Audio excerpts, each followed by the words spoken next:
여호수아서 15장 1절에서 19절 본문 말씀이 두 파트로 나누어지는데 1절부터 12절은 유다 지파의 영토의 경계를 표시하고 있습니다. 제가 여기서 좀 지도를 보여줄 수는 없는데 구글 치면 이스라엘 12지파 땅 분배라는 지도를 치면 나옵니다. 그러면 이스라엘 영토 전체 분배된 것 중에 남쪽의 거대한 영토를 유다 지파가 차지하고 있어요.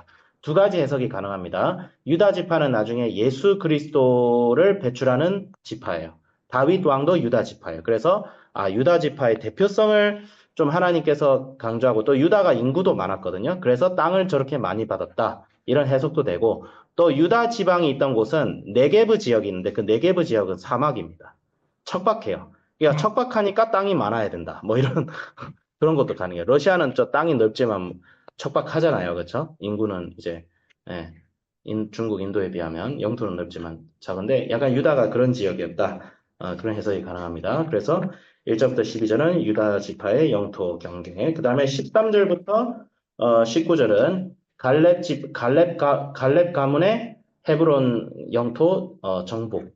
예, 그게 나옵니다. 근데 이제 헤브론을 정복하고 그 다음에 이어서 드비를 정복하는데 이제 갈렙이 드비를 쳐서 점령하는 자에게는 내 딸을 주겠다. 예, 이제 장인 발언을 막 합니다. 그랬더니 누가 나서요? 온니엘이 정복하는데 온니엘이 갈렙하고 어떤 관계인지에 대해서 약간 본문이 헷갈리게 나옵니다. 갈렙의 아우 그나스의 아들인 온니엘이다. 그러면 두 가지 해석이 가능해요. 온니엘이 갈렙의 아우다.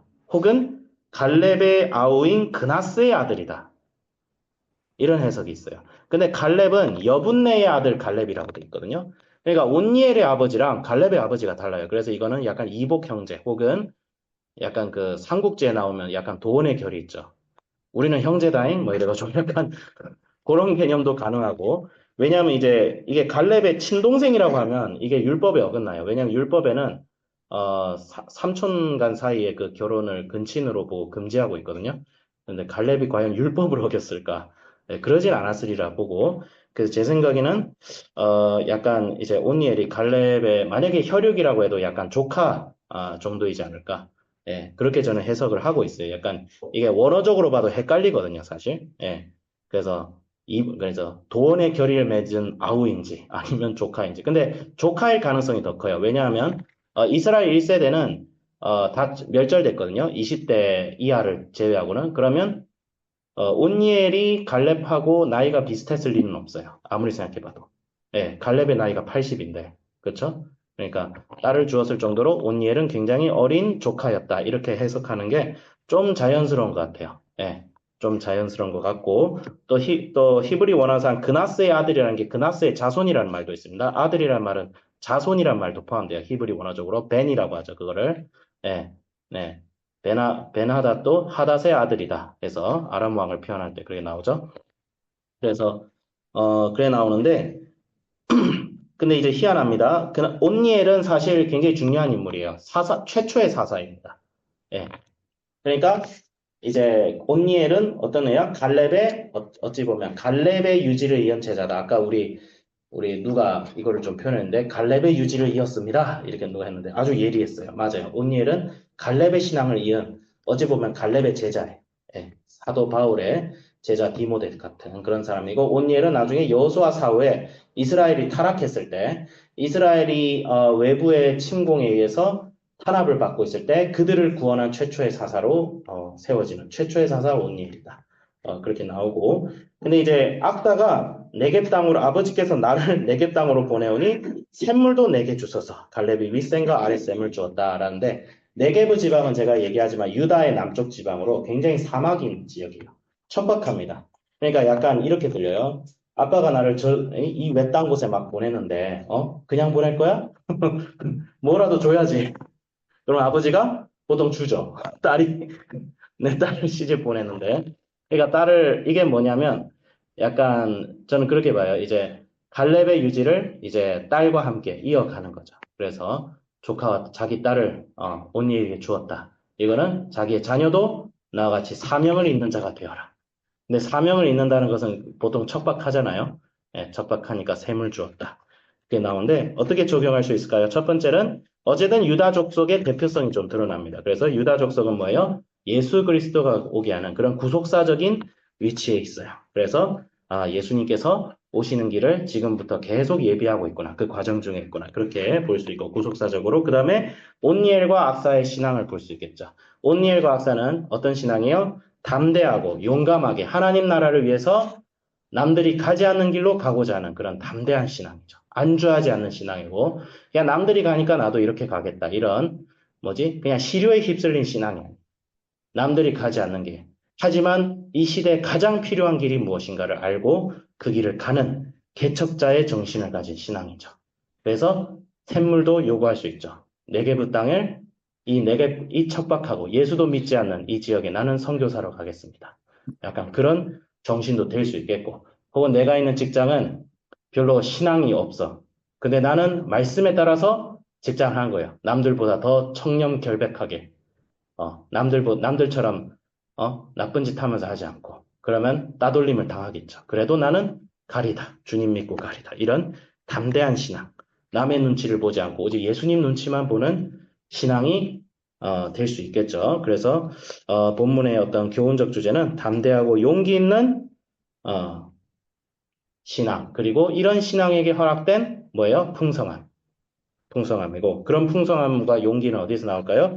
바로 예수님이 내 인생의 주인이 되고 내 인생의 왕이 되어서 그런 예수님을 향한 나의 충성심과 그 헌신이 어디에 있든지 내가 어느 장소에 있든지 내가 있는 그곳이 바로 하나님께서 나를 통하여 하나님 나라를 세워나가는 곳이라는 그런 믿음과 그런 신념이 있을 때 가능한 것이다. 그래서 말씀을 정리하자면 천국은 침노하는 자의 것이라고 하죠. 천국은 투쟁하는 자의 것이다. 좀 말이 이상할 수 있어요. 구원을 하나님께서 주십니다.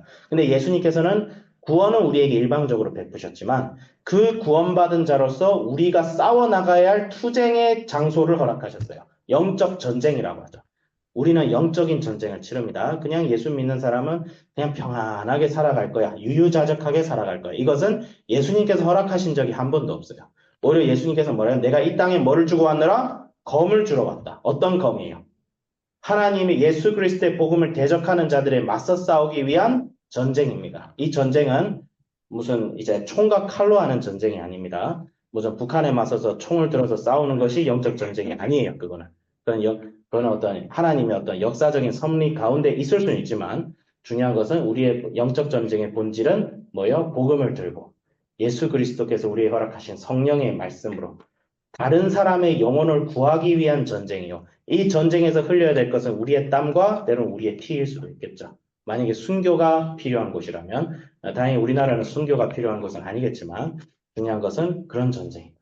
그런 전쟁이고 이런 영적 전쟁을 제대로 싸워나가는 자의 자세는 어떻게 된다? 지금의 갈렙과 그의 딸인 악사와 온니엘처럼 전투적으로 담대하게 싸워나가는 시간이다. 순교자들은 나약한 자들이 아니고 누구보다 전투적인 자들. 사도 바울 봐요. 굉장히 전투적이잖아요. 로마로 가겠다고 수단과 방법을 안 가요. 막 성령을 받았다고 너 여기 가면 결박되니까 가지 마라 하니까 성령이 그래 얘기해도 나는 간다 이렇게 딱 얘기해가지고 예.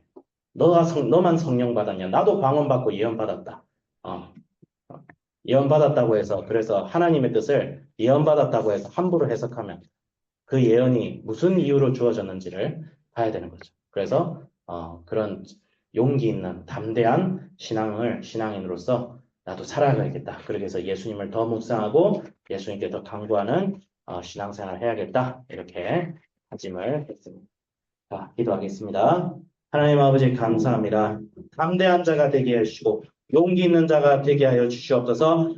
사람들의 시류에 따라서 사람들의 다수가 뭔가를 주장한다고 해서 여기로 갔다가 저기로 갔다가 아니라 내가 처한 환경이 이렇다 저렇다 해서 거기에 휩쓸리는 것이 아니라 주님 오직 하나님의 뜻이 무엇인지를 묵상하고 그것을 생각하고 고민하고 기도하고 오직 주님의 뜻대로만 살아갈 수 있는 저희들 되게 하여 주시옵소서. 주님께서 허락하신 풍성함을 온전히 누리고 그것을 고난과 겸하여 받을지라도 그 고난을 이기고 승리하여서 더 많은 축복과 은혜를 누리며 그것을 주변 사람들에게 나누어 줄 수 있는 저희들을 통하여 한 가정이 살고 한 교회가 살고 한 공동체가 살고 나라와 민족의 열방까지 주님의 은혜가 미치게 하여 주시옵소서. 감사드리며 우리 주 예수 그리스도 이름으로 기도드립니다. 아멘. 아멘.